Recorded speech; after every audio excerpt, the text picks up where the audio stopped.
پہلا سوال اس سے کیا کریں گے؟ من رب کا، تیرا رب کون ہے؟ دوسرا سوال اس سے کیا کریں گے؟ من نبی کا، تیرا نبی کون ہے؟ تیسرا سوال اس سے کیا ہوگا؟ ما دین کا، تیرا دین کیا ہے؟ اب آج اگر دنیا میں ہم سے کوئی یہ سوال پوچھے تو ہمیں اپیرنٹلی لگتا ہے کہ وہ ان کے بہت آسان جواب ہیں. کوئی ہم سے پوچھے تمہارا رب کون ہے تو ہم کہہ دیں گے ربی اللہ، میرا رب اللہ ہے. کوئی ہم سے یہ سوال پوچھے کہ تمہارا نبی کون ہے تو نبی صلی اللہ علیہ وسلم کیا بتا دیں کہ محمد رسول اللہ صلی اللہ علیہ وسلم. اور اگر کوئی یہ سوال پوچھے کہ تمہارا دین کیا ہے تو ہم کہیں ہمارا دین اسلام ہے. لیکن قبر میں اتنا سمپل، اتنا اسٹریٹ فارورڈ نہیں ہوگا کہ اپنی مرضی سے جس کے آیا بس بتا دیا اور مسئلہ حل ہو گیا اور وہاں سے آگے چلے گئے. قبر میں وہی شخص ان 3 سوالوں کے جواب دے سکے گا جس نے اپنی زندگی اللہ کو رب مان کے گزاری ہوگی، جس نے اپنی زندگی نبی صلی اللہ علیہ وسلم کو اللہ کا رسول مان کے ان کی زندگی کے مطابق اپنی زندگی بسر کی ہوگی، جس نے اپنی زندگی اسلام کو، اپنے دین کو اپنی زندگی میں پرائرٹی دے کے اس دین کے مطابق اپنی زندگی کو بسر کیا ہوگا.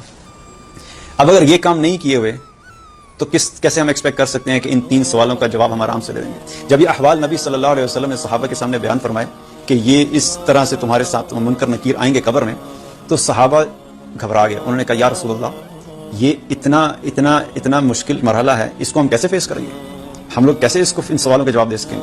تو نبی صلی اللہ علیہ وسلم نے قرآن کی آیت ان کو تلاوت کر کے فرمائی، یثبت اللہ الذین آمنوا بالقول الثابت فی الحیات الدنیا وفی الآخرہ. اللہ تعالیٰ اہل ایمان کو کلمے کی برکت سے، کلمے پہ قائم رہنے کی وجہ سے دنیا میں بھی ثابت قدم رکھتا ہے اور آخرت میں بھی ثابت قدم رکھے گا. یہ کلمہ توحید ایسا ہے کہ جو شخص اپنی زندگی کلمہ توحید کے مطابق بسر کرے گا، اللہ تعالیٰ اس کو دنیا میں بھی ثابت قدم رکھے گا اور آخرت میں بھی ثابت قدم رکھے گا.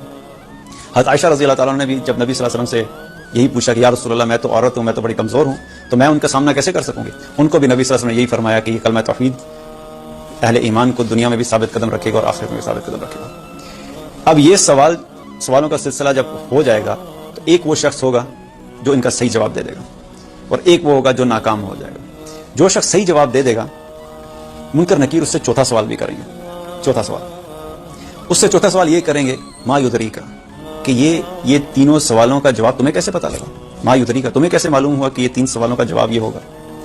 تو اب وہ جو آگے سے جواب دے گا وہ اتنا امپورٹنٹ ہے کہ اس جواب میں ہمارے لیے اس چیز کا آنسر ہے کہ ہمیں وہ کیا چیز کر کے اس دنیا سے جانا چاہیے کہ ہم قبر میں اللہ تعالیٰ کی مدد اور اللہ تعالیٰ کی رحمت سے ثابت قدم رہ سکیں اور ان 3 سوالوں کا جواب صحیح طریقے سے دے سکیں.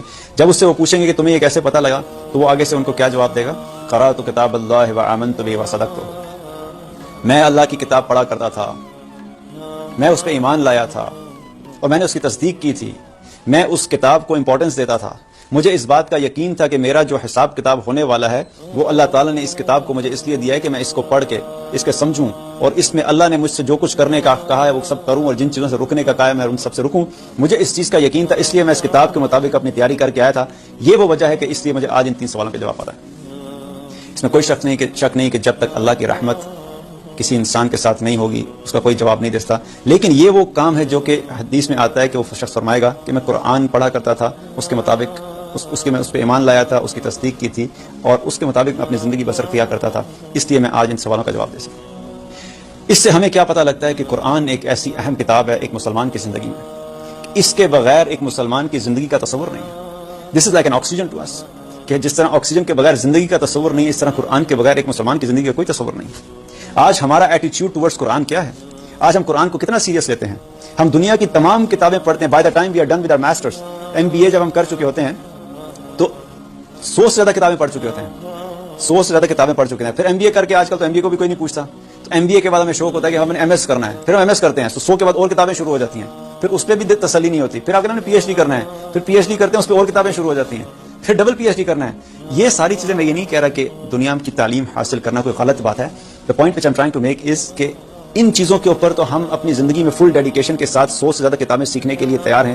لیکن وہ کتاب جو ہمارے لیے قبر میں کام آئے گی، وہ کتاب جس کے ذریعے سے اللہ تعالیٰ ہمیں قبر میں ثابت قدم رکھے گا، وہ کتاب جس کے ذریعے سے ہم نے وہ جواب جو قبر میں سوال ہم سے ہوں گے اس کے جواب ہمیں پتہ لگنے ہیں، اس کتاب کے ساتھ آج ہم کتنا سیریس ہیں، اس کتاب کو سیکھنے کے معاملے میں ہم کتنا سیریس ہیں، اس کتاب کو ہم روزانہ کھول کے کتنی دفعہ پڑھتے ہیں.